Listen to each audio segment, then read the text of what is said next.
There is a quiet number somewhere low and close where the mind stops counting and begins very gently to guess.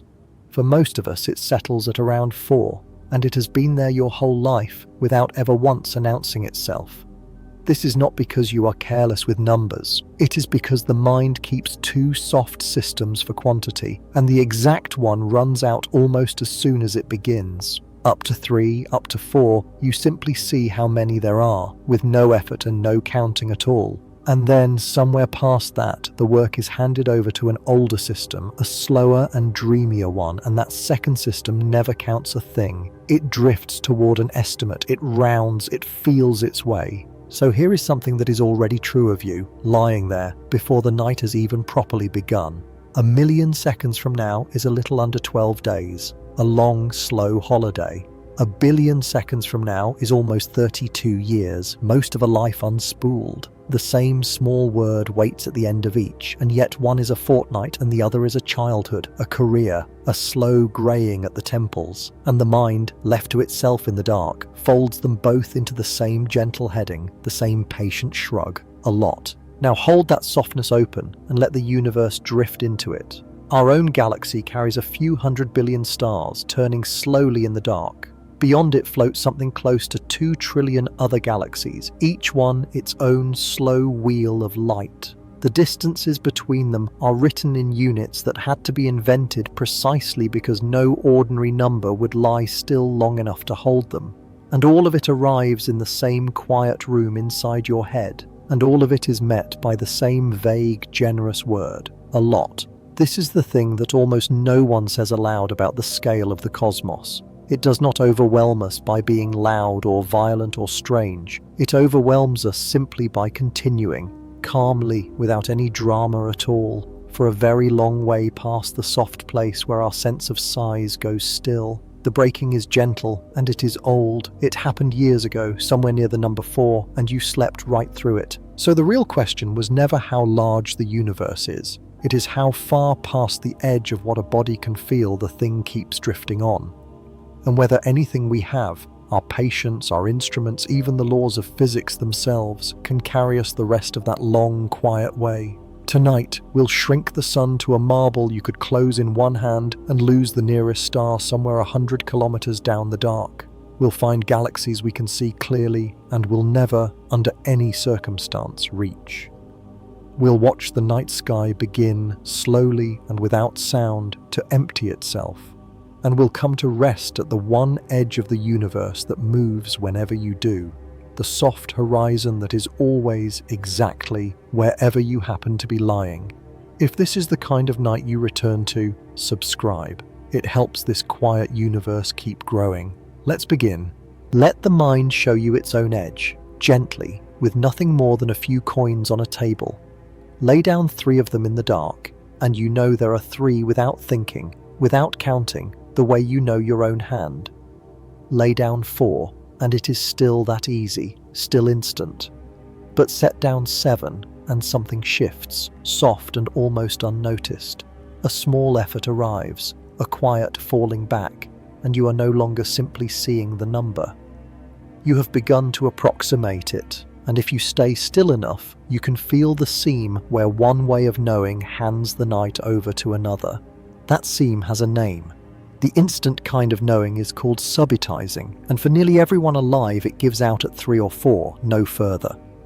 Everything above that is carried by what is called the approximate number system, the older, dreamier faculty that judges the size of a crowd, the depth of a distance, whether this pile is somewhat more than that one. It is ancient, and it is shared, woven through the minds of crows and infants and fish in the slow dark of the sea. And it works in soft ratios rather than in hard totals. It can tell 60 apples from 30 without trouble. It cannot tell 60 from 61, and it has never once felt the need to try. What that means for a sky full of numbers is a quiet kind of mercy and a quiet kind of blindness folded together. The approximate system compresses. The more you hand it, the more it presses the differences gently out of view.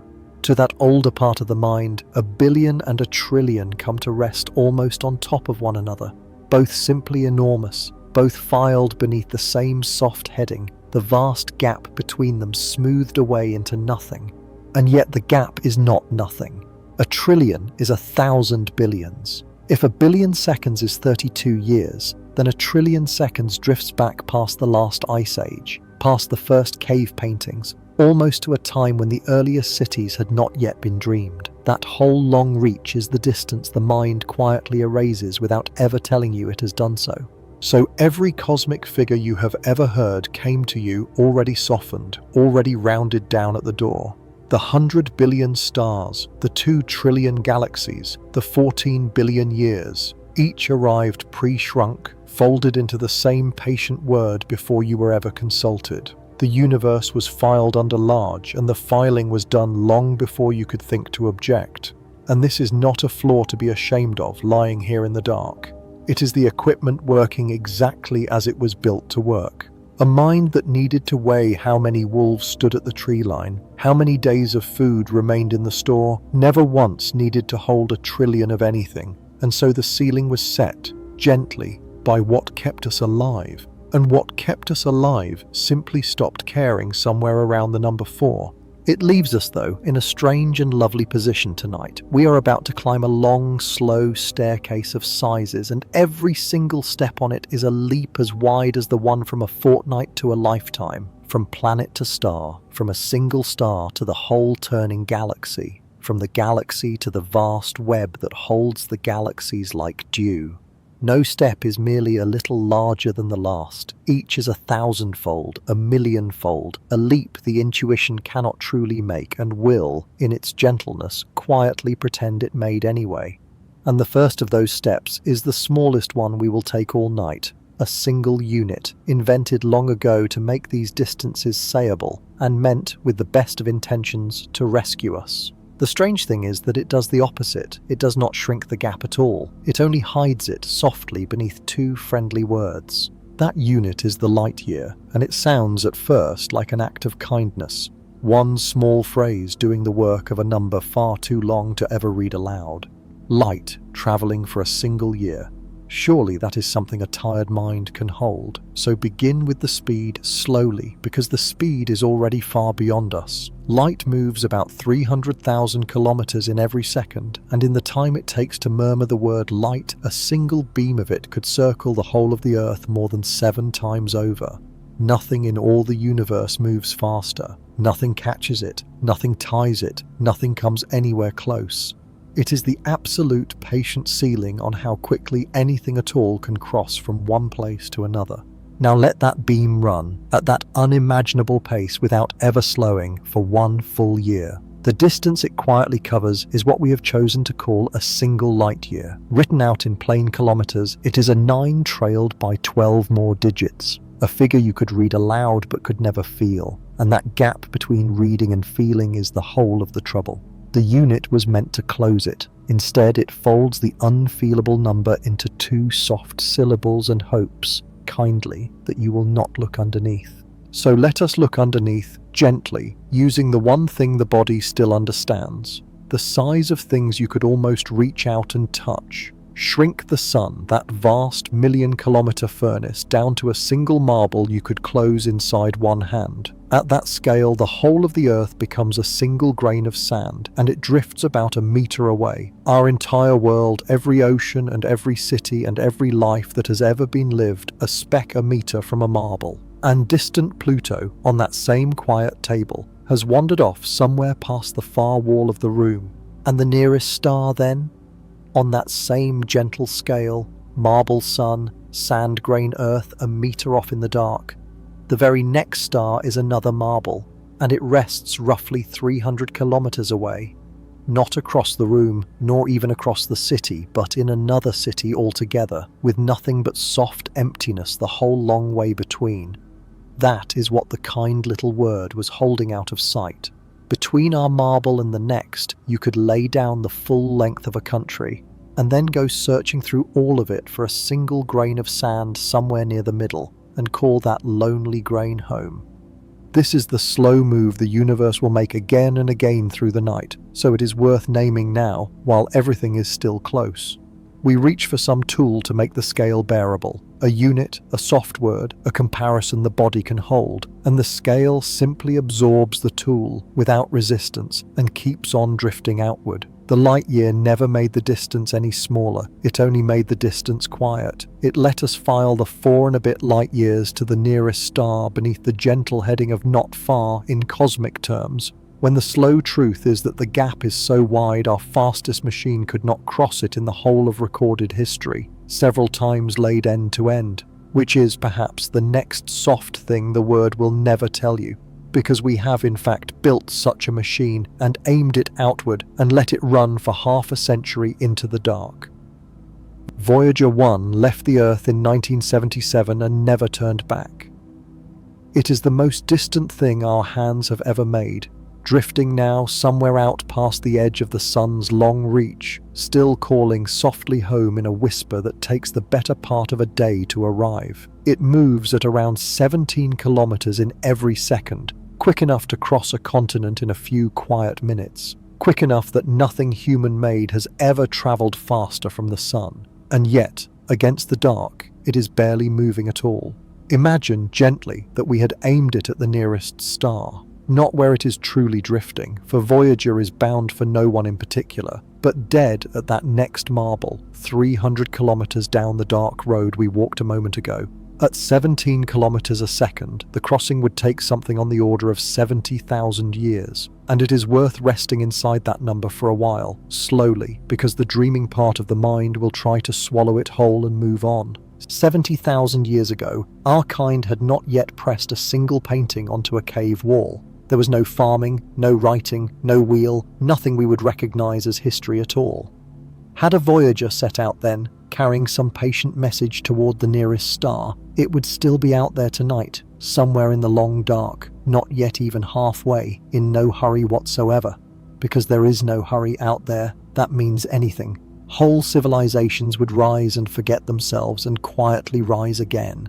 Languages would be born and grow old and fall silent. The ice would come and soften and come again, and the small craft would simply keep falling onward through the night, unbothered, unfinished, unarrived. And remember gently what this distance is. It is the smallest one in the entire sky, the shortest single hop between stars that exists from where we lie. Every other star in the galaxy is farther, most of them vastly, almost unaccountably farther. We are measuring the very nearest neighbor we have and finding that our greatest machine, set running for longer than human memory itself, would still be quietly on its way.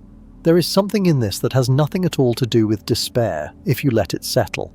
The galaxy was never built to the scale of a journey, it was built to the scale of patience, of light, which holds all the time there is, and of gravity, which has never once been in a hurry. We are the ones who arrive measuring everything in lifetimes. The universe simply does not keep its quiet accounts that way. A star does not think 70,000 years a long while. A star is barely stirring in its sleep on a span like that. So we will not cross these distances, not with rockets, not with anything that throws mass out behind it to move. And the honest, gentle truth is that the nearest star, for any body and any single life, lies permanently out of reach, and it is the close one, which only widens the dark a little further and lets the floor drift softly down, because that one unreachable star is a single point of light among a few 100 billion in our galaxy alone, all of them held inside a vast, slow structure we have studied from within for the whole of our history and have somehow never once seen. Every photograph of the Milky Way you have ever quietly admired, that grand glowing spiral, the arms wound soft and tight around a burning core, is either a painting or a portrait of some other galaxy standing patiently in for our own. We have never once taken that photograph, and we never will. There is no way to step outside, turn the camera gently around and hold the whole thing in a single frame, because we are buried far down inside it, about halfway out along one of its quiet arms, looking ever outward through the drifting smoke of our own home. That soft band of light some of us can still find on a truly dark night, the one the old stories called a river or a road or a long slow spill of milk, is the galaxy itself, seen edge on from deep within. We live inside the disk, and so the disk wraps all the way around us as a faint ring of light, and we read it the way a single drop of water turning in a vast, slow whirlpool might catch the curve of the whole and never the shape. The shape itself is hard-won and gently uncertain. We have measured it the patient way over long years, tracking the stars, timing the drifting gas, reading the slow orbits, and our best understanding is a barred spiral somewhere around 100,000 light-years across. Light itself, that thing which laps the Earth 7 times in a heartbeat, would need 100,000 years simply to drift from one edge of our galaxy to the other. We do not even know its true width with any confidence. We are still, quietly, arguing over how many arms it really has. It is no simple thing to survey a house you may never leave. And then there is the turning. The whole vast disk rotates, slowly and without sound, and the sun rides along with it, carrying us at something like 200 kilometers every second around a center we cannot see. A center hidden behind thick, drifting lanes of dust, where a black hole some 4 million times the mass of the sun rests in the dark. At that pace, a single circuit of the galaxy takes somewhere near 230 million years. 1 galactic year. Which means the last time the sun rested in this exact place along its long orbit, the dinosaurs had not yet reached their fullness. The continents wore unfamiliar shapes. No flower had yet opened. We have drifted through perhaps a fifth of one circuit since the first of our kind stood upright, and the sun has not come round even once in the whole history of everything we are. We are passengers aboard something so large and so slow that a single one of its years is longer than the lifetime of every creature that has ever paused to watch it turn. So we pass our whole lives inside a structure we cannot photograph, cannot cross, cannot fully measure, and have never once seen turn to face us. And the gentlest, strangest part is this, that this unseeable, uncrossable galaxy, the entire quiet stage of every story our kind has ever told, is only one of those 2 trillion. A single grain of light held inside something far larger, and it does not even drift freely. It is being drawn, slowly, all of it together, towards something far out in the dark that we still cannot quite see. The pull has a direction, and for a long while we could feel it without ever finding its source. Our galaxy and the dozens bound softly to it, and the thousands beyond those, are all sliding the same way through the dark at hundreds of kilometers a second, drawn toward a region the astronomers named, plainly and a little uneasily, the Great Attractor. The trouble was that it rests almost directly behind the dense, glowing heart of our own galaxy, in the patch of sky we call the Zone of Avoidance. The place where our own dust and stars crowd the view so thickly that for a long time we simply could not see whatever was drawing us in. We knew the direction of the fall, we could measure its quiet speed, we just could not see the bottom of the slope. A whole region of the cosmos was tugging gently on everything we are, and our own home stood in front of it the entire while, softly holding up a hand. In 2014, a team led by an astronomer named Brent Tully tried looking at it a different way. Rather than mapping where the galaxies are, they mapped where everything is quietly flowing, tracing the slow currents of motion across the local universe, the way you might find the true shape of a valley by following which way all the rivers choose to run. And out of those currents, slowly, a structure resolved that no one had ever drawn before. A vast basin of galaxies, all of them draining gently toward the same low point, all of them part of a single connected sweep of space. They called it Laniakea. The word is Hawaiian, and it means immeasurable heaven, and it was chosen with great care, almost as a soft apology. Laniakea holds something near 100,000 galaxies, and it stretches more than 500 million light-years from edge to edge. Our entire galaxy, with its 100,000 light-year span and its slow quarter-billion-year stride, is a single quiet thread near the outer rim of the thing, not at the center, not anywhere of importance, just one of 100,000, caught in the same gentle current toward the bottom.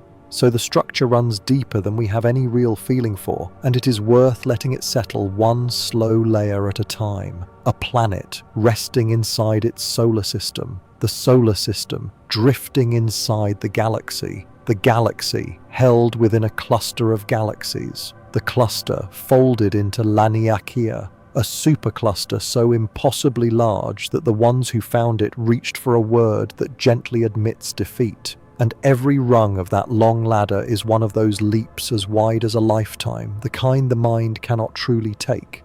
There is something almost tender in being a single thread inside a current you will never feel. We feel perfectly still, lying here. We feel, if anything, like the quiet, fixed point around which the whole night slowly turns.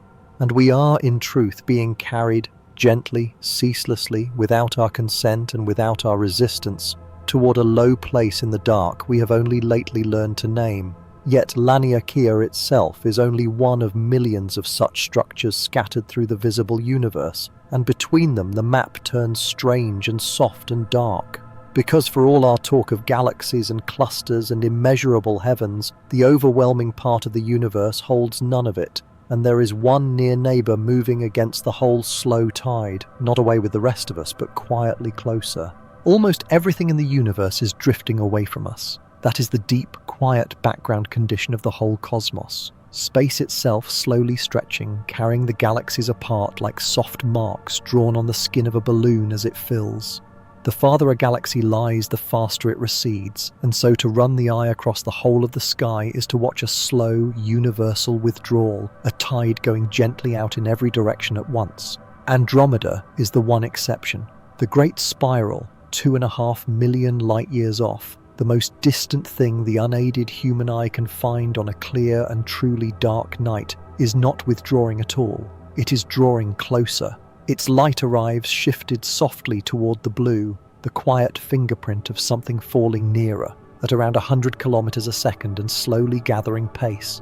The reason is gravity, quietly winning a local argument against the expansion of everything. Up close, and 2.5 million light-years still counts out here as up close, the pull between two great galaxies is stronger than the slow stretch of the space trying to part them. And so we are bound softly to Andromeda, the way two stones let go on the same gentle slope are bound to roll toward one another. We are rolling. In roughly 4 to 5 billion years, the two galaxies will meet. It will not be a collision in any sense the word usually carries, and there is a strange calm in that. Galaxies are mostly emptiness. The gaps between their stars are so vast that almost nothing will actually strike anything at all. Instead, over hundreds of millions of slow years, the two great spirals will wheel through and around each other, drawing out long, luminous streamers of stars, stirring the quiet gas into soft bursts of new suns, slowly losing the shapes they have held for billions of years. In time, the two cores will settle gently into one, and the spiral arms that defined both galaxies for so long will be gone, smeared softly into a single vast glow of old light. Some astronomers have already, fondly, given the result a name, Milkomeda, or Milkdromeda if you prefer the softer sound of it. The sun will most likely still be burning when this slow meeting comes, though our world will be a changed and harder place by then, for reasons all its own. Whatever is here to watch, if anything still is, will see Andromeda swell across the whole of the sky over the course of ages, until there is no night without it, until the two galaxies are no longer two. And so even the great withdrawal of the universe is not the whole of the truth. Inside each gravitationally bound pocket, the old gentle rules still hold. Things fall together and merge and quietly become one. The expansion governs only the long gaps between the islands, never the islands themselves. We are not only being carried down toward the Great Attractor, we are also, on a nearer and softer schedule, falling slowly into the arms of the one large galaxy near enough to hold us. And that word, near, is doing an enormous amount of quiet work because Andromeda is the closest large galaxy there is, and it rests 2.5 million years of light away. Beyond our small bound family, the distances stop being counted in neighbours at all, and begin instead to be measured in emptiness. We tend to speak of the universe as though it were full of stars, full of galaxies, a vast glittering everything pressed edge to edge. The slow map says otherwise, gently. When you chart the largest structures there are, the galaxies do not spread evenly through space like sugar stirred soft into water. They gather into long threads instead, luminous filaments with bright knots where the clusters quietly collect, woven into a pattern the astronomers call the cosmic web. And a web, by its very nature, is mostly the soft holes between the strands. Those holes have a name: voids. Enormous, almost perfectly empty rounds of space where there is so little of anything that you could drift for hundreds of millions of light years and pass scarcely a single galaxy. By sheer volume, the voids are the universe. The shining filaments are only the thin, bright borders, and the vast, dark rooms between them are where most of the cosmos truly lies. If you closed your eyes and chose a point in the universe at random and softly set yourself down there, the overwhelming likelihood is that you would open them onto nothing. No near star, no near galaxy, only a darkness so complete it has no honest comparison anywhere on Earth. There is one void we have come to know especially well, because its sheer size gently startled the people who found it. The Boötes void, charted in 1981, is something near 330 million light-years across, an almost perfect bubble of near nothing. When it was first mapped, it held so few galaxies that one astronomer made a remark that has lingered ever since: that if our own Milky Way had happened to rest at the center of the Boötes void, we would not have known other galaxies existed until somewhere in the 1960s. Let that settle slowly, because it is a stranger and quieter thought than it first seems. The whole long human story of looking up, every culture's gentle myths, every early telescope, the slow dawning that those faint smudges were other distant islands of stars, all of it leaned on having neighbors close enough to notice, set us down in the deep middle of a great void, and the night sky would be nearly bare. A soft scattering of our own galaxy's stars, and beyond them, almost nothing at all. We would have built our quiet cosmologies certain that the Milky Way was the whole of the universe, and we would have been gently, completely wrong, with no way on Earth to find it out for the better part of forever. We were not born in a void, and there is a soft fortune in that. We were born on a thread, in a crowded and luminous little corner, with Andromeda near enough to see and 100,000 galaxies flowing alongside us toward the Attractor, which is, as it happens, the one position from which the true scale of things is even discoverable at all. Somewhere out in the Boötes dark, there may be quiet worlds whose night sky tells them softly and falsely that they are entirely alone, and they have no reason in all their evidence to doubt it. The emptiness is not a flaw in the universe, it is the larger and older part of what the universe simply is. The galaxies are the rare bright exceptions, and the dark between them is the patient rule. And it raises very gently a question we have been quietly drifting around all night, because we keep saying the universe as though we could see the whole of it, when in truth the part we can see has an edge, and that edge is not where the mind expects, and it is not made of anything the mind would guess. The universe is about 13.8 billion years old, and light is the fastest thing there is, and so a reasonable resting mind concludes that the farthest we could ever see in any direction is 13.8 billion light years, light that set out at the very beginning and has been drifting toward us ever since. It is a perfectly reasonable thought. It is also gently wrong. The edge of the observable universe does not lie 14 billion light years away. It rests around 46 billion light years off in every direction at once, which makes the whole visible sphere something near 93 billion light years across, far wider than the distance light itself could have crossed in all the time that has ever existed. It is the kind of fact that sounds at first like a small mistake, like a digit lost somewhere in the dark. It is not a mistake. It is one of the truest and strangest things about the place we live. The gentle resolution is that space itself has been stretching the whole time the light was in flight. Picture a beam setting out long ago from some young patch of matter that would one day cool and gather into a distant galaxy. While that beam drifted toward us across billions of years, the space between us and its source kept quietly lengthening, stretching the road even as the slow traveler walked it. The light arrives having genuinely covered some 13 billion years of travel. And yet the place it began has, in all that time, been carried far, far beyond where it stood when it first let the light go. The light is old. The distance is now enormous. Both of these are true at once because the ground itself grew softly beneath the journey. And this is the moment where the gentle little unit finally turns quietly against us. A light year was meant to be a distance and a time locked together. Light, 1 year, one fixed and trustworthy length.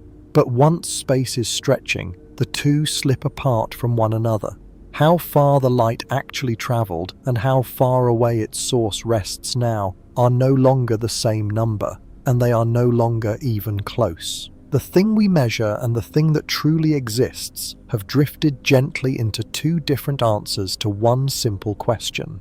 So when we say the observable universe is 93 billion light-years wide, we are not describing how far the light has come, we are describing how far away, at this very moment, the most distant things we can still detect have been quietly swept. The number is the width of a soft bubble, a bubble of everything whose light has had time enough to reach us, and it is centered, as nearly as any instrument can tell, precisely on the Earth, which is the next gentle place the mind loses its footing. A bubble has a center and an edge, and it feels only natural to picture ourselves resting at the very middle of the universe, gazing outward toward its distant walls. We are at the center of something, but it is not the center of the universe, and that far edge is not a wall. It is woven out of time rather than space, and strangest of all, it belongs to you alone, and it drifts wherever you drift. The observable universe is not the universe. It is only the part of the universe that anyone resting in exactly your place could ever have received light from. Those two things sound nearly the same in the dark, and they are not the same at all. One is a place, the other is a point of view. Every observer, anywhere in the whole of the cosmos, rests at the soft center of their own observable bubble, a sphere of everything close enough in space and old enough in time for its light to have quietly arrived. Yours is centered gently on the Earth. Some creature in a galaxy 10 billion light-years from here floats at the center of its own bubble, mostly overlapping with yours but never wholly. And out at the far dim edge of all you can see there are regions you will never once observe, while from those very regions a different watcher sees a different far edge, with us resting near the soft limit of their sight. There is no shared boundary anywhere. There is no single rim that everyone agrees is the end. The edge is gently, irreducibly personal, and it is not a wall. When we gaze toward the limit of the observable universe, we are not seeing some barrier where space itself stops and gives out. We are seeing as far back into time as light will allow, and then, just beyond, to a moment before the universe had even cooled enough to let light travel freely at all. The edge of the observable universe is the soft edge of seeing, never the edge of being. Past it, space almost certainly drifts on, galaxy after galaxy, in every direction, exactly as it does here around us. We simply cannot get the news. The light has not yet had the time, and for much of it, it never will. So let go, gently, of the picture of a sphere with us resting proudly at its middle. The universe has no known center, because every single point within it holds an equal claim. Each one can look slowly out and find itself surrounded on all sides. Each one can softly call itself the middle of everything. It is a little like asking which point on the surface of a balloon is the center of that surface. There simply isn't one. The center is not on the surface at all. Wherever you happen to be is the only place from which you can ask the question, and from there the answer comes back always the same, quiet and untroubled. I appear to be in the middle. Everyone is right, everyone is the center, and so, gently, no one is. There is a soft and unexpected comfort folded into this, the kind that only arrives after the vertigo has passed and the breathing has slowed. You spent the early part of tonight learning that the mind rounds the whole universe down to almost nothing, that you are a single grain of sand beside a marble, a thread inside a current you will never feel, one quiet point among 2 trillion, and now the universe turns, slowly, and lays the center of everything that can be seen into your hands. Not because you matter to it, it holds no opinion of you whatsoever, but because seeing always happens from somewhere, and your somewhere is here, in this bed, in this dark. Yet the bubble it has gently given you is not a still or a settled gift. It is quietly leaking. Most of what you can see within it tonight, you are in truth watching slowly leave. and it is leaving in a way that no speed and no patience and no machine we could ever build will undo. Here is the gentlest way to hold the hardest fact in all of cosmology, and it is worth saying slowly because the mind will quietly try to refuse it. Of all the galaxies we can see in the night sky tonight, the ones whose light is arriving in our telescopes at this very moment, we could never reach the overwhelming majority. Not in a lifetime, not in a billion lifetimes, not even if we set out this instant at the full speed of light itself.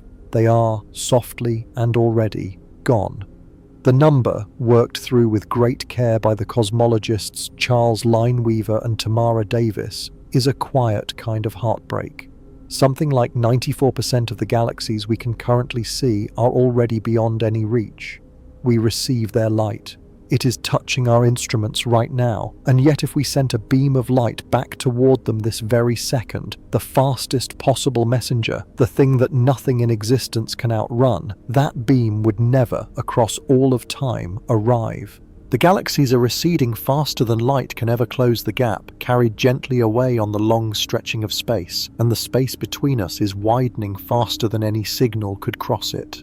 This does not break the old law that nothing travels through space faster than light, and there is a soft logic to it once you let it settle. Nothing is moving through space here at all. Space itself is stretching everywhere at once, and there is no rule anywhere that limits how quickly distance alone may grow. Each small stretch of space adds only a little speed, but there is so very much space lying between us and a distant galaxy that all those little additions gather quietly into more than light could ever overcome. We see the light that left long ago when the gap was still narrow enough to cross. The galaxy that sent it has since been carried past a line, a soft cosmic horizon, beyond which no message of ours could ever follow. So the night sky is, in great part, a slow record of farewells. We are gazing at the light of galaxies we are seeing and losing in the very same instant, present to our eyes, and permanently absent to anything else we could ever do or send or hope. A child could lift a hand toward one of them and say softly, "I want to go there." And the honest answer is not that it is simply too far. The honest answer is that the road is being unmade behind the light faster than anyone could ever walk it forward. The galaxy was reachable once, in principle, for some traveler who set out early enough in the life of the universe. That gentle window has long since closed. It closed before any of us were born. This is the one, I think, that quietly refuses to fit, even after all the others have found their places. A great distance you can imagine crossing, given only enough patience and enough time. But this is a distance that grows on purpose, gently, to keep you out. Not a far shore, but a shore that withdraws faster than any boat could ever follow. The light arrives like a postcard from a place that no longer takes visitors, and never will again, and the postcard is warm in your hands. And the horizon that draws it away is not even holding still. It is closing slowly inward. Over spans of time that dwarf everything we have drifted through tonight, more and more of the sky is crossing that quiet line, slipping out of reach, and then, in time, out of sight altogether. The universe we can see is not only vast and mostly unreachable, it is, very gently, growing smaller. The sky is beginning, without a sound, to go dark. The expansion of the universe is not slowing down. For a long while we quietly assumed that it must be, that gravity, pulling patiently on everything there is, would gradually rein in the long outward drift. And then, at the close of the 1990s, two teams measuring the light of distant exploding stars found the gentle opposite. The expansion is speeding up. Something we still do not understand, which we call dark energy for want of any better or softer name, is pressing space apart faster and faster as the ages pass. Follow that slowly forward, and the night sky turns out to have an ending. As the expansion quickens, more and more distant galaxies are carried across the cosmic horizon, over the soft line past which their light can no longer reach us. They do not vanish in any sudden moment. They redshift. Their light stretches longer and longer, dimmer and dimmer, sliding gently toward invisibility, until one quiet day the last photon any of them ever sent our way finally arrives, and after that, from that galaxy, nothing more, ever. It is still out there, somewhere in the dark, We simply receive no further word from it for all the rest of time. The cosmologists Lawrence Krauss and Robert Scherer worked slowly through what this means for the deep future, and the conclusion is quietly devastating in the gentlest possible way. Given enough time, 100 billion years, a few hundred billion, every galaxy beyond our own bound little group will have drifted across that horizon. By then, the Milky Way and Andromeda and the rest of the local group will long since have merged softly into a single galaxy, and around that lone island, in every direction the eye could turn, there will be nothing visible at all. A black, empty sky beyond our own scattering of stars. No other galaxies, no cosmic web, no evidence anywhere that the rest of the universe was ever there to begin with. And it is worth resting gently with the astronomers of that far age. They will build their patient telescopes and aim them outward and find one galaxy, their own, surrounded on every side by perfect dark. With the honest evidence they are given, they will conclude that the universe is small and still and singular. They will have no way to discover the expansion, no distant galaxies to watch withdraw, no soft background glow left to read, because all of it will have slipped quietly beyond the reach of any instrument they could ever raise. They will be doing careful, rigorous, honest science, and they will be completely wrong, and there will be no way, anywhere in their sky, for them ever to know it. Which turns a soft light back onto us, lying here tonight. We are not resting at some random moment in the long history of the cosmos. We are living inside a narrow, quiet, privileged window, early enough that the galaxies have not yet fled, that the most ancient light still reaches us, that the true scale of the universe is still written gently across a sky we can still read. The evidence is, right now, in our hands, and it is, slowly, in the act of disappearing. We happen to be here while the book is still open, in the soft hours before the pages, one by one, drift quietly blank. So when we ask how large the universe truly is, we are asking it in the last age when the question can even be looked into. And even now, with the book still open in our laps, the honest answer is that we do not know, and that the part we can measure may be the smallest, faintest corner of the whole. Everything we have drifted through tonight, the marble sun, the unreachable star, the unseeable galaxy, immeasurable Laniakea, the great dark voids, the 93 billion light-year bubble, all of it rests inside the observable universe, the part whose light has had the time to reach us. And the observable universe is not the universe, it is the lit room. The rest of the house lies in darkness, and we do not know even now how many rooms there are. How much larger is the whole than the small lit part we can see? Here, gently, we reach the edge of what anyone can honestly claim. The truthful answer is that we do not know, and that we may never know, and that the not knowing is not some temporary gap waiting quietly on a better telescope. It is built into the very shape of the situation. The unobservable universe is unobservable by its nature. Its light has not reached us, and for much of it, it never will. We are trying to measure the size of a house from inside a single sealed room by the faint sounds that drift in through the walls. What we can do, softly, is set a floor beneath our ignorance. The universe is flat, as far as the most delicate measurements can tell, flat to within a very small margin. And a flat universe, if it is finite at all, must be enormously larger than the part we can see. Some careful estimates set the lower bound at hundreds of times the volume of the observable universe. Others, drawing on the theory of cosmic inflation, the idea that the infant universe ballooned outward by an unimaginable factor in the first sliver of its first second, gently suggest that the true universe may be larger than the observable part by a factor so vast that it makes 93 billion light-years look like the marble resting on the table. And the simplest reading of a flat universe is the one that unsettles people most softly of all. It may not be larger by any finite factor whatsoever. It may simply be endless.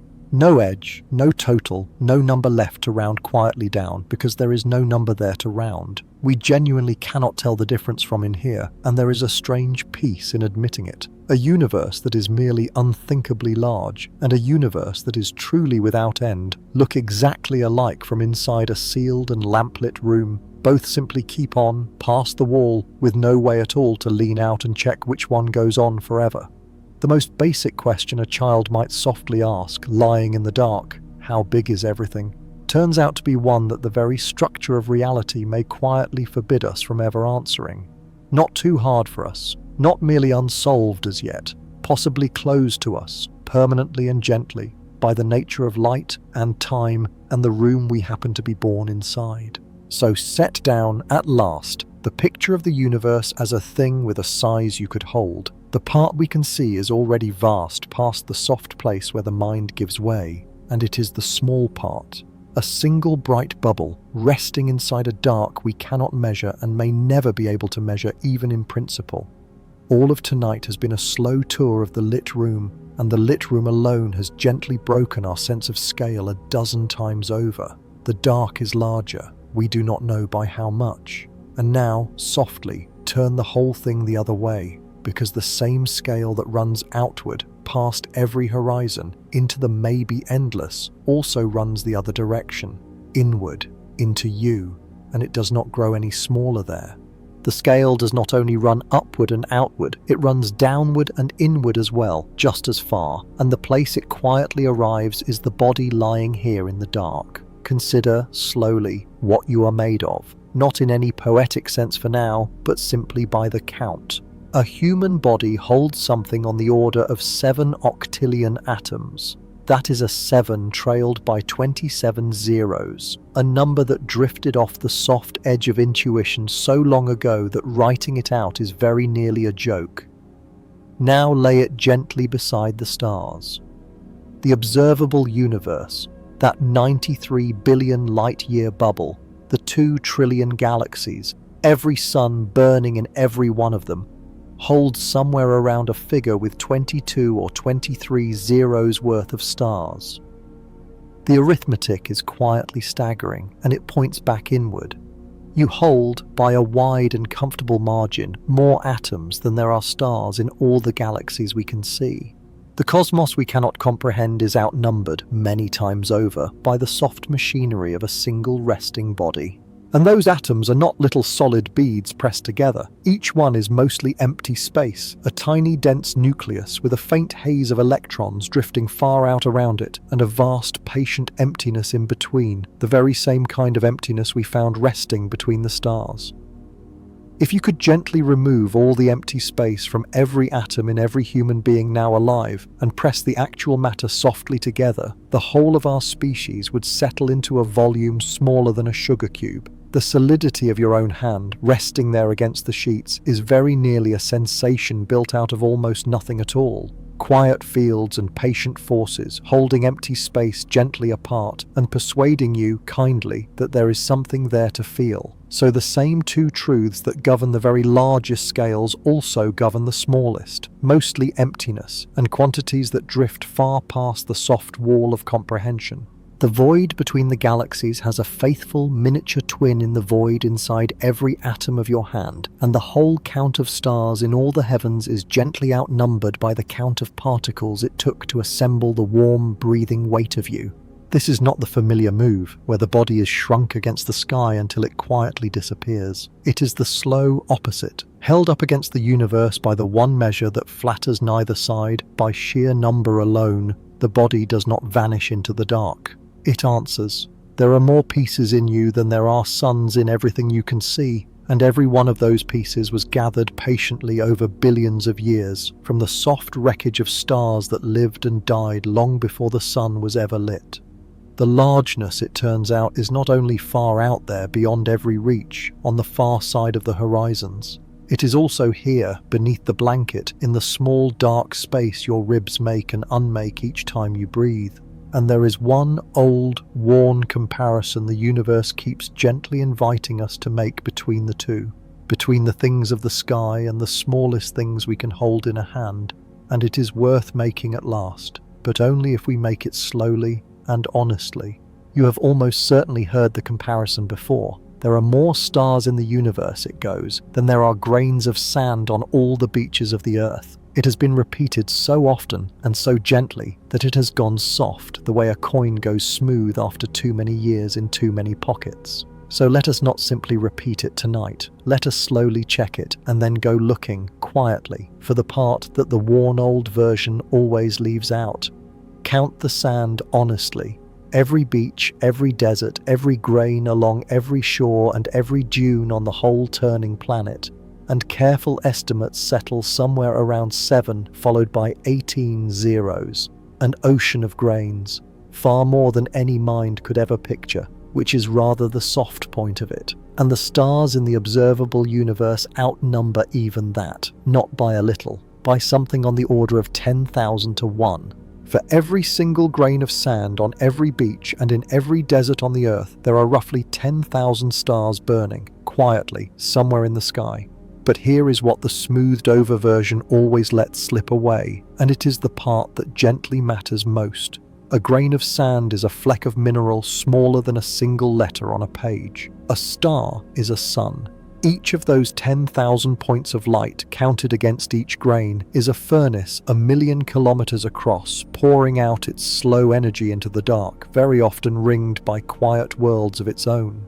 The comparison is not really sand against sand at all. It is the smallest dead thing you could hold in a hand, weighed against the largest living engines in all of existence. And the engines win 10,000 to 1 against the grains, with every one of them larger than the whole world that all the grains are resting on.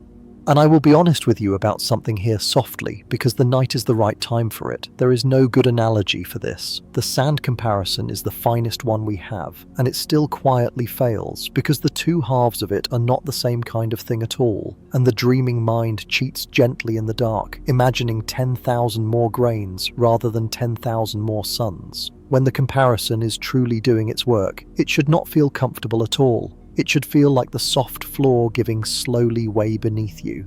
If picturing it settles into something pleasant and easy, then the picture has gone wrong, and the approximate number system has quietly rounded the suns back down into sand again, simply to make them fit inside the room. So hold the failed comparison anyway, gently, failure and all.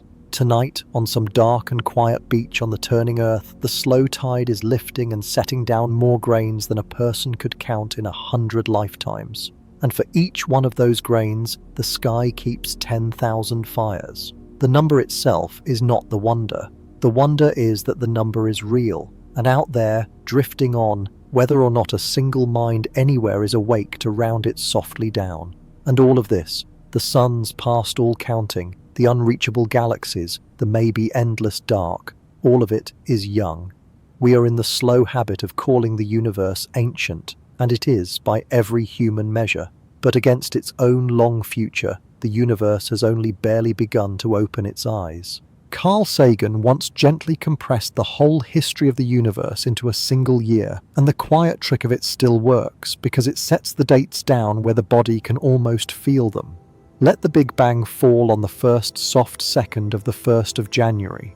On that scale, the Milky Way gathers itself together somewhere in the spring. The sun and the earth do not appear until late in the summer, in the early days of September. The dinosaurs arrive on Christmas Eve and are quietly gone again by the 28th. And all of recorded human history, every empire, every language, every name that anyone has ever loved or spoken, folds into the last few seconds before midnight on the 31st of December. A single human life is less than the final soft blink of the closing year. This is the version most of us have heard, and it is usually told in order to make us feel small and latecomers arriving in the very last seconds with the great year nearly spent and ourselves a faint footnote at the end of a long book. But that gentle framing has the arrow pointing quietly the wrong way, and the truth is far stranger, and, in its own slow fashion, far kinder. We are not at the end of the book. We are resting on its first page. The universe is around 14 billion years old, and the making of new stars, the basic, patient, ongoing work of the cosmos, will continue not for billions more years, but for trillions of them. The smallest, coolest, most unhurried stars will go on burning softly for 10 trillion years, 100 times the present age of everything there is. By any reasonable, gentle accounting, the universe is not in its old age at all. It is in its infancy, its slow, bright morning. The long age of starlight has only barely begun. and we are resting, improbably, in the very first light of it, which softly reframes the whole of the night. We are not the last witnesses, arriving just as the lamps are guttering out. In the great slow clock of cosmic time, the sun is a young star, the earth a young world, and we are early. Almost embarrassingly, almost tenderly early. The thought that the universe is ancient, and we are merely its afterthought, is a story we have told ourselves at the wrong scale, in the dark. Widen the frame, gently, and it turns over completely. There is very nearly all of time still drifting on ahead. That dark and empty sky of the far future, with the galaxies all fled and the lone island burning quietly alone. That is the universe in its distant old age, and it lies so impossibly far off that the entire history of starlight so far is barely the dew before the dawn. So if you have ever lain awake feeling that you arrived too late, into a universe already winding gently down, you can set that down tonight. The soft opposite is true. We are among the earliest minds to wake at all, inside a cosmos that will go on making light for a span beside which our 14 billion years is a single held breath. And of all that long future light, the most quietly important beam is one that is already here, already arriving. The oldest light there is, the light from the very wall of the observable universe. It has been falling on us this whole time, and for decades a little of it came to rest, of all the gentle places, inside the family television. When we look as far outward as light will ever carry us, we do not arrive at a galaxy. We arrive softly at a wall, a faint, even glow coming from every direction at once, the same in every quiet corner of the sky. It is the oldest light in the universe, and it has a precise and gentle birthday. It set out around 380,000 years after the Big Bang, at the moment the universe first cooled enough to let light travel freely, and it has been drifting toward us across all the time since. We call it the cosmic microwave background, and it is the nearest thing there is to a photograph of the universe as a newborn. Before that one moment, the cosmos was too hot and too dense for light to move at all. A thick, glowing fog of particles, opaque, the light scattering endlessly without ever quite getting anywhere. And then space stretched and cooled past a soft threshold, and the fog gently cleared, and in a single sweeping instant across the whole of the universe, light was suddenly free to fly. That first liberated light is what still reaches us now, stretched by billions of years of expansion from a fierce early glow down into a faint, cold microwave whisper. It is the edge of the observable universe, not a place at all, but a time, the earliest scene that light can ever show us. Look any farther, and you are looking quietly into the fog, where no image can ever form. And here is the part that gently turns the cosmic into the domestic.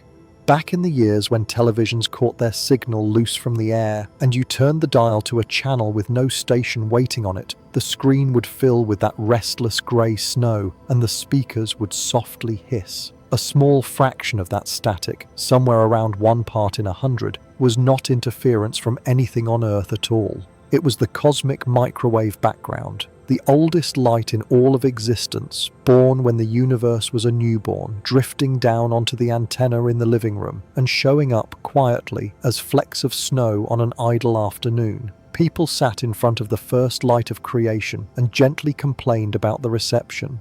The discovery itself carries a soft thread of comedy through it. In 1964, two physicists named Arno Penzias and Robert Wilson kept picking up a faint, persistent hiss in their radio antenna that they simply could not get rid of. A hiss that came from every direction in the sky equally. They checked everything they could think of. They even climbed up inside the Great Horn and gently cleaned out the droppings of the pigeons that had been roosting there, quite certain the birds must be the trouble. The hiss remained, and it turned out they had drifted by accident straight into the afterglow of the Big Bang itself, the single most important light in all of cosmology, and their first patient theory of it had been pigeons. So the wall at the far edge of everything is not some cold abstraction. It poured gently into living rooms for half a century. The largest and oldest fact in the universe spent decades quietly hiding in the most ordinary corner of the house. And the fact that we can read that light at all, that we can measure it and date it and map it softly across the sky, rests on a long, slow, patient climb. Because before any of this scale could be known, someone had first to work out how to measure a single distance to a single star. Strip away all the telescopes and all the theories, and one stubborn, quiet problem rests beneath the whole of cosmology. How do you measure the distance to something you can never visit, never touch, never reach? Every grand number we have drifted through tonight, the light years, the 93 billion, the gentle age of the oldest glow, leans in the end on the answer to that one plain question. And the answer was built slowly, rung by patient rung, into what astronomers simply call the distance ladder. The first rung is something your own body already does without being asked. Hold up a single finger and look at it with one eye and then the other, and watch it jump softly against the far background. That gentle shift is called parallax, and the size of the jump quietly tells you how far away the finger rests. Astronomers do the very same thing, using the whole of the Earth's orbit as their baseline, measuring a nearby star from one side of the Sun, and then again from the far side, 6 months on, and reading its tiny, soft shift against the more distant stars behind it. It works beautifully, but only for the closest stars. Push much farther out, and the shift grows too small to see at all, and the ladder needs a new rung to carry it on. That next rung came from a quiet, methodical woman at Harvard in 1908. Her name was Henrietta Swan Leavitt, and she was one of a group of women hired to do the slow, painstaking work of measuring and cataloguing stars on photographic plates. Paid by the hour, not permitted to work the great telescopes themselves, their careful labor often folded gently into other people's names. Leavitt was studying a particular kind of star that pulses, brightening and dimming softly on a steady cycle. And in the patient accumulation of her measurements, in plate after plate, she found a quiet law that no one had ever seen. The brighter ones pulsed more slowly, in a relationship so precise that you could read a star's true brightness straight off the gentle rhythm of its blinking. That was the breakthrough that slowly opened the whole universe. For if you know how bright a star truly is, and you measure how bright it merely appears from here, then the soft difference between the two tells you exactly how far away it must rest. Leavitt had quietly handed astronomy a yardstick that reached far past the nearest stars, a way of measuring across distances that parallax could never touch. And within a couple of decades, Edwin Hubble would aim a great telescope at one of these pulsing stars, sitting in what was then gently called a spiral nebula, and use Leavitt's law, and prove that the soft smudge was not inside our galaxy at all. It was another galaxy entirely, almost unthinkably far away. The universe had quietly gone from one galaxy to many, and it rode out on a relationship that a woman counting stars by hand had found in the slow blink of distant suns. She did not get to see most of what she had made possible. She died in 1921, before Hubble's famous result, before the full scale of the cosmos drifted into view, her name known mostly to the people who used her law without always pausing to say so. The rung she gently built, one higher than all the rest, still carries every distance we have spoken softly of tonight, but it too reaches only so far. And to measure the truly distant universe we needed a brighter beacon still, one we found quietly of all places in the depths of stars. Beyond the soft range where even Leavitt's pulsing stars grow too faint to read, the ladder needs something that can still be seen across billions of light years, and it found that something quietly in a particular kind of stellar death, a certain type of exploding star, a white dwarf that has slowly pulled in too much matter from a companion until it can hold no more and gently detonates, blows itself apart at very nearly the same true brightness every single time, almost as though the universe had quietly manufactured one standard lamp and scattered its copies all across space. Astronomers call them standard candles, and they burn brightly enough to outshine whole galaxies for a few slow weeks at a time. The logic is the same gentle logic as Leavitt's, only carried to an enormous scale. If every one of these explosions burns at the same true brightness, then how dim it appears from here becomes a direct, quiet measure of how far away it happened. Catch one going off in a distant galaxy, measure its faint arriving glow, and you hold the distance to that galaxy, across spans no pulsing star could ever have bridged. And it was exactly these exploding stars, measured patiently across the deep universe at the end of the 1990s, that first revealed the expansion to be quickening. The candles in the dark gently told us that the room was not only large, it was slowly growing and growing faster all the while. Above even that rung rests a quieter trick still, one that uses gravity itself as a lens. Mass softly bends the space around it, and bent space bends the path of passing light, and so a massive cluster of galaxies, sitting between us and something far beyond it, can act as a vast natural magnifying glass, gathering and gently focusing the light of objects too distant and too faint to see by any other means. Through these gravitational lenses, we catch faint glimpses of galaxies near the very beginning of time, their light bent and softly brightened by the mass in the foreground, smeared into long, quiet arcs around the cluster, like reflections drifting in a warped pane of glass. This is how the deepest records are gently set. The James Webb Telescope, peering outward through both raw distance and these soft lenses, has found galaxies whose light left them when the universe was only a few 100 million years old. One of them seen as it was barely 290 million years after the Big Bang. Its light stretched so far into the infrared by the slow expansion of space that no earlier instrument could ever have caught it at all. We are quietly looking at structures that gathered themselves together when the cosmos was a small fraction of its present age, and they are already there, already shining softly, earlier and brighter than our gentle models had quite expected. So the measurement of the whole universe is not one single act, but a long, quiet chain. Parallax to pulsing star to exploding star to softly bent light, each rung carefully calibrated against the one resting below it, each handing off gently to the next at the far edge of its reach. It is a remarkable structure, built patiently over a century by a great many hands, and it carries quietly one deep crack running the length of it. Because when we measure the expansion of the universe by climbing slowly up this ladder, and then measure that very same expansion in a wholly different way, the two answers do not agree, and no one, so far, has been able to make them. There are two ways to measure how fast the universe is expanding, and they are both careful, and both carried out by serious people with beautiful instruments, and they hand back two different answers. This is not some small wrinkle waiting quietly to be smoothed away. It has held firm for years and even sharpened as both measurements have grown more precise rather than drifting gently toward one another. It has a name now, the Hubble tension, and it rests among the largest unresolved problems in all of physics. The first way climbs the distance ladder we have just built together, parallax, pulsing stars, exploding stars, out into the nearby universe, and reads the expansion rate directly off how fast the galaxies are receding at their known distances. The second way begins at the far opposite end of time. It takes the oldest light, the cosmic microwave background, and reads the precise faint pattern frozen softly into that newborn glow, and uses our best theory of how the universe has evolved to calculate what the expansion rate ought to be today. Two slow roads.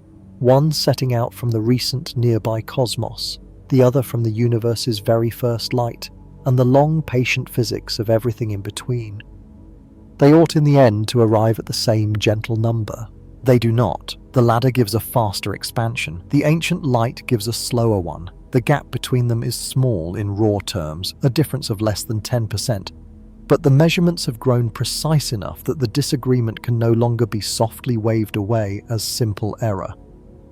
By the careful standards physicists use to decide when a thing is real, this quiet gap crossed the threshold some time ago. Both numbers cannot be right, and every patient attempt to find the mistake, some flaw hidden in the ladder, some misreading of the ancient light, has so far gently failed to close it, which leaves the unsettling, quiet possibility that no one is wrong at all, that both measurements are true, and that the disagreement itself is softly telling us something is missing from our understanding of the universe, some ingredient in the early cosmos we have not yet accounted for, some property of dark energy that shifts slowly over time, some piece of physics not yet written down anywhere. The crack may not lie in the instruments at all. It may lie, quietly, in the theory of everything we have, And I want to be plain about this, gently, because it rests near the very heart of tonight. We have measured the universe with extraordinary care from both ends of its long history, and the universe has handed us back two different answers and quietly declined to explain itself. We do not know which is right, or whether the question even has the shape we have always assumed it has. This is not a gap in a textbook, waiting patiently on next year's edition. It is a live, open, gentle wound in our knowledge of how fast everything is drifting apart, and the people who understand it most deeply are precisely the ones who will tell you most readily and most softly that they do not yet understand it at all. So the true scale of the universe is not only unimaginably large and mostly unreachable and possibly without end, it is also, down at the level of the most basic numbers, still genuinely unsettled. And while the careful ones go on quietly arguing over the rate at which everything recedes, something far simpler and far stranger is true of you, lying here, apparently so perfectly still. You feel still, right now. The bed is steady beneath you. The room does not move. Stillness seems like the most ordinary fact in all the world, the default, the resting state, the quiet thing that all motion is only ever a departure from. And it is, gently, an illusion, and once you have seen softly through it, it does not quite come back. Begin with the spin. The Earth turns slowly on its axis, and if you are anywhere near the equator, that turning is carrying you eastward at around 1600 kilometers an hour, faster than most aircraft, while you lie here perfectly still in the dark. Laid gently on top of that, the Earth is racing around the Sun at something close to 107,000 kilometers an hour, so that in the slow time it takes to read this one sentence, you and the whole planet have drifted 1,000 kilometers further along that great orbit and felt nothing at all. And then the Sun itself, carrying the Earth and everything resting on it, sweeps around the center of the galaxy at roughly 800,000 kilometers an hour. That slow quarter-billion-year circuit we drifted through earlier, taken at a speed that would cross the whole planet in under a minute, and the galaxy itself is not anchored to anything. It is falling softly toward Andromeda and sliding with the whole local group down toward the Great Attractor, part of that gentle current through immeasurable Laniakea. Gather it all together, the spin, the orbit, the long galactic sweep, the slow fall toward the attractor, and measure it against the one frame the universe quietly offers, the soft background glow of its own first light, and your true speed through the cosmos at this very moment is something on the order of 2 million kilometers an hour. 2 million kilometers an hour, lying still in bed.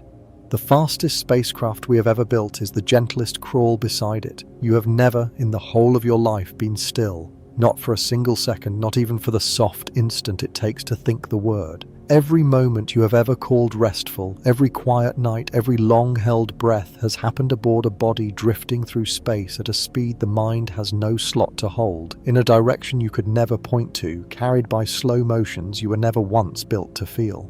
And here is where it comes gently to rest, back inside the room.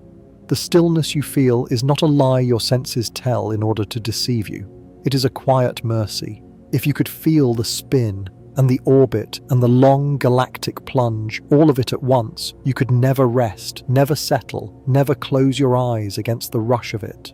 And so the body softly edits it all away. It hands you a still room, and a steady bed, and the simple, gentle sensation of lying down, and it tucks the 2 million kilometers an hour somewhere far back, somewhere you will never have to feel it. The motion is entirely real. The peace is also entirely real. Both are true at once, in the same dark, and the second one is a quiet gift that the first one quietly allows, which leaves, softly, the last strange question of the night, that if we are drifting this fast, wrapped in all this scale, then why does so little of it ever reach us, and why does the sky look so small, and so close, and so still? Step softly outside on a clear night, and the universe will lie to you, kindly and completely. The sky looks like a dome, a dark, close bowl set gently overhead, the stars like points pinned to the inside of its curve, every one of them seemingly the same soft distance away, near enough that the old stories could imagine quietly reaching up to touch them. Nothing in the view so much as whispers of light years or galaxies or 2 million kilometers an hour. It murmurs instead of a ceiling, a low roof drawn gently over the world. And this is not a failure of attention on your part. It is the design itself. The human eye and the human mind were shaped slowly over millions of years to handle one particular range of distances, close enough to matter to a body simply trying to stay alive. How far the leopard crouched in the grass, how wide the river ran, whether that soft shape at the tree line was within a single leap. Depth, scale, the felt sense of how far a thing rests from you. All of it is precise and powerful out to perhaps a few hundred meters, and then it simply, gently gives out. Past that quiet range, the machinery never needed to work, because nothing past that range could ever eat you or feed you. Your senses end, more or less exactly, where the danger ended. So everything beyond a few hundred meters is gently flattened onto the same far backdrop. The distant mountain, the drifting cloud, the moon, the sun, the faintest visible galaxy. The eye files them all at roughly the same soft place, over there, far, with no real difference drawn between the kilometer and the quintillion. It is the quiet spatial twin of what the number sense does to quantity. Both faculties work in fine, loving detail up close, and both gently collapse everything past their range into a single soft category. Near is detailed and known. Far is simply far. The universe begins, quietly, in the exact place where the equipment stopped bothering. The ancient people who looked up and saw a dome were not foolish, and it is worth saying so gently. They were reading the instrument accurately. The instrument says dome. It takes a deliberate, hard-won, slow act. Centuries of patient measurement, the whole long-distance ladder, the soft accumulation of evidence over lifetimes, to gently overrule what the eye reports, and to set in its place the true, yawning depth that rests behind it. We have done that quiet work. We know now that the dome is not there at all, that the stars hang at wildly different distances, that the backdrop is softly bottomless. But knowing it is not at all the same as feeling it. Stand under the stars tonight, and the dome returns in an instant. No matter what you know, the eye gently reasserting its old kind lie the very moment the mind glances away. And there is no shame in that, and no need to fight it in the dark. You were given senses for a body and for a world, and not for a cosmos. They do their quiet job beautifully, inside the gentle range that the job was ever meant for. It is only that the universe happens to lie almost entirely outside that range, past the soft wall of the eye, past the soft wall of the number sense, past the horizon of the oldest light, past the very edge of the measurable. We were never once equipped to hold it, and that, it slowly turns out, is not the quiet tragedy it first seems to be. We began the night together at the number 4, the soft, low place where the mind quietly stops counting and starts instead to guess. And we have spent the slow hours since then watching that gentle limit give way, over and over, against thing after thing it could never hold. The marble and the lost star down the dark road, the galaxy we live inside and have never seen, immeasurable Laniakea and the great empty voids, the bubble that turns out to be the small part, the 94% already, softly, gone, the maybe endless dark beyond the wall, 2 million kilometers an hour beneath a sky that still looks for all the world like a low and gentle dome. At every step the mind reached out, and at every step the scale drifted calmly past it, and the soft gap between what is and what a body can feel only ever quietly grew.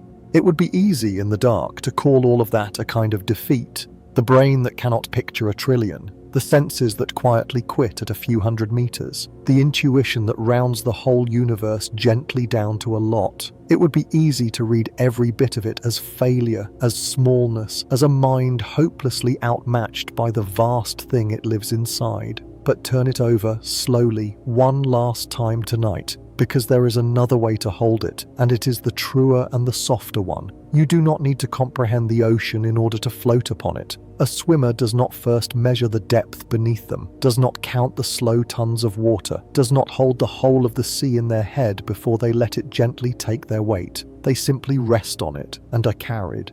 The not comprehending is not a barrier to the floating at all. It is the quiet condition of it. If you had to grasp the whole of the water first, you would never once get in. And the universe is exactly the same. The mind that cannot hold its scale is not locked out of it, somewhere cold in the dark. It is held by it, completely and gently. Whether it understands a thing or not, the way the swimmer is softly held by a sea they will never measure. And that quiet flat line at the number 4, that soft heading where everything large is folded gently under one patient word, it is not only a limit, it is also, in the dark, the doorway out of all the vertigo. It is the reason you can lie here, drifting at 2 million kilometers an hour, wrapped in horizons and voids and unreachable light, and still feel the simple steadiness of a bed and a dark room and a slow-held breath. The mind's gentle refusal to render the full scale of things is the very thing that lets it rest inside them. The comprehension would quietly crush you. The not comprehending sets you softly free to sleep. So let the largeness stay large and uncounted tonight. Let the galaxies recede and the dark drift on past the wall, and the true size of everything remain unknown, perhaps forever. None of it asks anything of you. You were never asked to hold it, only to be a small, warm, breathing part of it, made of more atoms than there are stars in the sky, carried softly through the dark at a speed you will never feel, on a young world in the first light of a very long morning. Together tonight we drifted past the nearest marble and out through the immeasurable heaven, to the soft edge that is always wherever you are, and gently back again into the small dark space your ribs make each time you breathe. We did not manage to hold the universe, no one ever has, and the universe held us anyway, the whole quiet while, without ever once being asked.